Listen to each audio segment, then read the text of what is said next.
એમને અતિશય ઉલટી થવા લાગી। હું 2 સબ્જેક્ટમાં ફેલ થયેલો। અમને મરવાની મેં કીધું મને બીક નથી। મને સ્ટ્રોક આવ્યો હતો।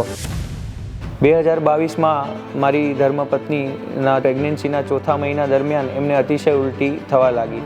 2018માં મને કેન્સર આવ્યું પ્રોસ્ટેટનું, ત્યારે મહંત સ્વામીને આ બધી વિગત જણાવી। અભ્યાસ કરવાનો અને જોબ કરવાની એમાં બરકત આવતી નહોતી। એમાં પણ એક કાગળ મહંત સાહેબ મહારાજને લખેલો। મને સ્ટ્રોક આવ્યો હતો। પાછળની સાઈડ મારે બ્લોકેજ છે, તો તેમનું તાત્કાલિક ઓપરેશન કરાવવું પડશે।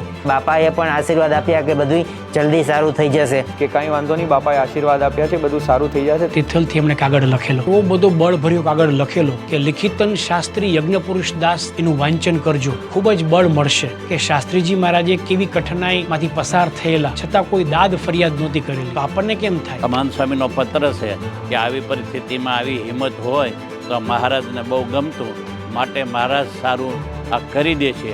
પણ બાપા આપણી રક્ષામાં જ છે। આ જે મારા લાઈફમાં બન્યું એના પરથી મને ખબર પડી છે, અને આ વાત માટે તો એમ થાય કે બાપાનો જીવનભર હું ઋણી છું। મારી ઉન્નતિ અને પ્રગતિ થઈ છે એ આ મહંત સાહેબ મહારાજના કાગળથી એ મને પ્રાપ્ત થયું છે।